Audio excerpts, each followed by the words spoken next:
আসসালামু আলাইকুম। সবাই কেমন আছেন? আশা করি সবাই অনেক ভালো আছেন। আমি আলহামদুলিল্লাহ অনেক ভালো আছি। সবাইকে শুভ সকাল। আজকের দিন সবার শুভ হোক এই কামনা করে আজকের ভিডিও শুরু করছি। ভিডিওর প্রথম থেকে শেষ পর্যন্ত সাথেই থাকুন। আশা করি আজকের ভিডিও আপনাদের অনেক ভালো লাগবে।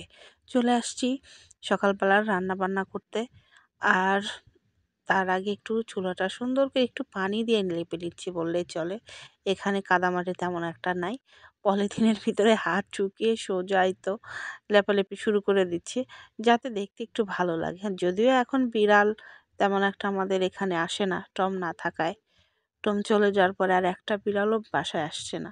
ওই আসে, দেখা যায় এসে একটু একটু ঘুরে যায়, কিন্তু রাত্রিবেলাতে আর কেউ থাকে না। জানি না টমের কি হলো, কেউ মেরে ফেলেছে কিনা এটাও বলতে পারছি না। অনেক খোঁজাখুঁজির পরেও ওকে পাওয়া যায়নি।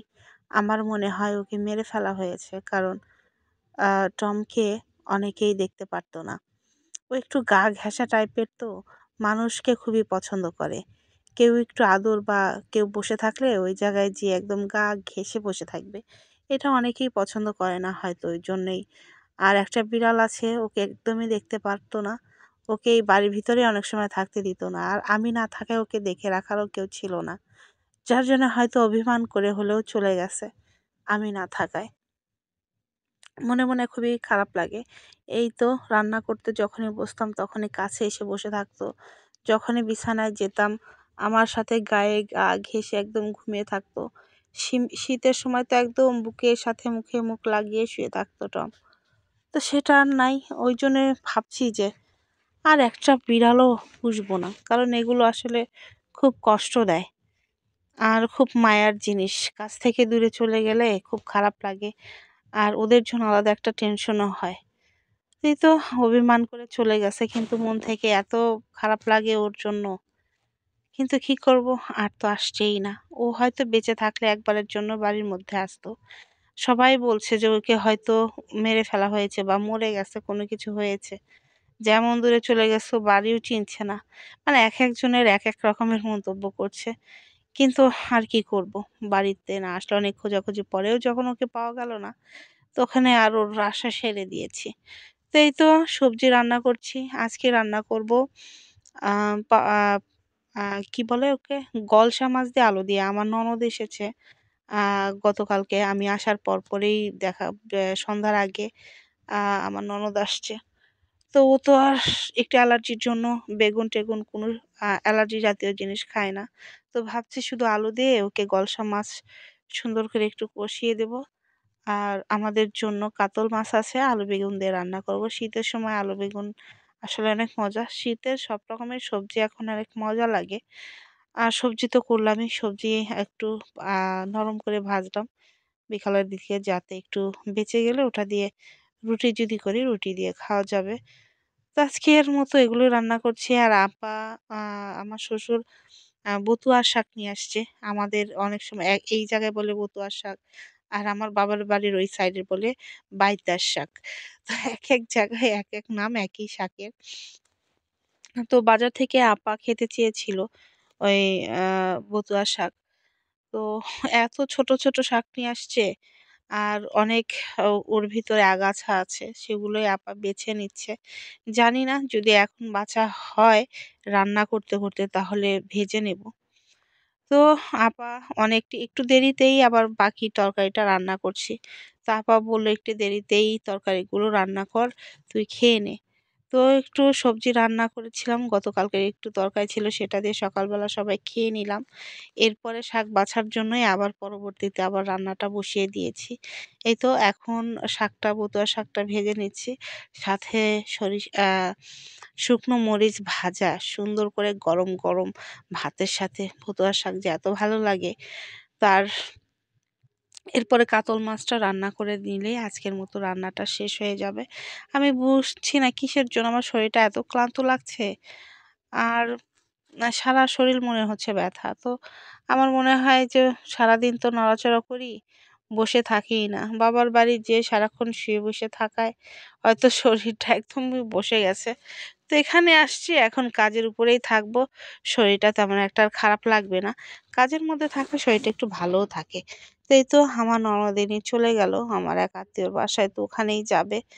তো ও চলে যায়, একটু ভালো লাগলো না। সারাদিন কাজের মধ্যে দিয়ে সময়টা শেষ হলো কখন, আর ওর সাথে আর কথাই ভালো করে হলো না। রাত্রিবেলাতে একসাথে শুয়েছিলাম, তখন অনেকটা গল্পগুজব করলাম, ভালো লাগলো। আর এই তো দেখেন নদীর পাড়টা মাশাআল্লাহ অনেক ভালো লাগছে, কিন্তু দেখছেন সবুজের কালারটা একদম কমে গেছে। বিকালবেলা আমার এক ননদ আসছিল, আমার মামাতো ননদ। ও ছিল একটু ভালোই ছিল। কালকে আসছে কটার দিক, বিকালের দিকে আসছে। আমি আসার 5-10 মিনিট পরেই ও আসছে। তো এসে রাত্রেবেলায় একসাথে শুয়েছিলাম। নিবিড়ের আব্বু আসছে ফজরের পর, মানে সকালেই বললেই চলে, সকালে আসছে। তো সারাদিন কাজ সব কিছু করে রান্না বান্না করলাম, করে নিবিড়কে খাইয়ে দিলাম, নিবিড়কে গোসল করিয়ে দিলাম। করতে করতে একটু দুপুরবেলা খাওয়া দাওয়া শেষে একটু শুয়ে পড়েছি, মানে একটু শুয়েছি মনের কাজ করার জন্য। ভাবলাম যে একটু 5-10 মিনিট সময় আছে, একটু কাজ করি। অমনি ঘুমিয়ে গেছি। এর মধ্যে উঠে দেখি এখন বাজে 4:30। অনেকদিন পর দিনের বেলা শরীরটা এত ক্লান্ত লাগছে। বাবার বাড়ি শুয়ে বসে থেকেই ক্লান্ত হয়ে গেছি। তো ওরা মানে উঠতে উঠতেই আমার ননদ বলতেছে, ভাবি এখন আমি যাব। তো আমার এখানে আর একটা আত্মীয়র বাড়ি আছে, আমার কি বলে ফুপু শাশুড়ি, তো তার বাড়ি ওই যাবে। বললো যে ভাবি একটু ওই বাড়ি থেকে একটু ঘুরে যাই। আর ওর সাথে আর সারাদিন আর কথাই হলো না ভালো করে। কাজ করতে করতে দুপুর হয়ে গেল, দুপুরে একটু শুয়েছি, আর ওর সাথে কোনো রকমের কথা নাই। তো এখনই চলে গেল, কি আর করব। একটু খারাপ লাগছে। ও ছিল তাও একটু কথা, মানে কাজের ফাঁকে ফাঁকে ওর সাথে কথা বলা, তারপরে রাত্রেবেলাতে ফোনে এডিট করে ওর সাথে গল্প করা, ভালোই লাগছিল। আর কিসের জন্য ভালো লাগছিল, বাবার বাড়িতে 2 দিনের জন্য যেয়ে আবার চলে আসলাম। তারপরে আমার ননদকে দেখে তো একটু ভাল লাগলো। মানে ওই কালকে চলে আসছি, তো মা মনটা এত খারাপ করেছে সবাই। মা এত মন খারাপ করেছে, বললো যে কেন আসলা তুমি এই 2 দিনের জন্য, আসতে হবে কেন, তুমি না আসলেই পারতা। ফোনে দেখি, ফোনেই তোমাকে দেখবো, তোমাকে আর এখানে আসতে হবে না। মানে 2 দিনের জন্য গেছি, তো মার আত্মা আর ভরছে না। কত কিছু মা করে খাওয়ালো, আমি যেটা পছন্দ করি সেটাই করে করে খাওয়াবে আমার মা। মারা এরকমই হয়। আর অনেক দিন পরে গেছি, সবাই খুশি হয়েছে। আর কাউকে তো চিনতেই পারিনি, আমার ছোট ছোট ভাতিজারা ভিডিওতে আপনাদের দেখিয়েছি গতকালকের ভিডিওতে। তো সব মিলিয়ে সবাই বছরের শেষের সময় তো সবাই আসছিল, যার জন্য সবার সাথে একটু দেখা হলো। আলহামদুলিল্লাহ, এটাই হচ্ছে সব থেকে বেশি ভালো লাগা। তো এখন আর বিকালবেলা কি করব, আমার শ্বশুরকে একটু চা দেই, দেবো। ওরা অবশ্য বাইরে গেছে, একটু বাইরে থেকে আসলে চা দেবো, মুরগিকে তো খাইতে দেবো। তো আজকের মতো এখানে শেষ করছি। আমার ভিডিওটা আপনাদের কেমন লাগলো, বা আমার ভিডিও যারা পুরাতন সাবস্ক্রাইবার আপু ভাইয়ারা আছেন তাদের কীরকম লাগে অবশ্যই আমাকে বলবেন। ভুল ত্রুটি ক্ষমা করবেন, আর যদি কোনো পরামর্শ দেওয়ার থাকে অবশ্যই আমাকে বলবেন। তো আজকের মতো এখানে শেষ করছি। সবাই ভালো থাকবেন, সুস্থ থাকবেন, নিজের যত্ন নেবেন। সবাইকে আল্লাহ হাফেজ।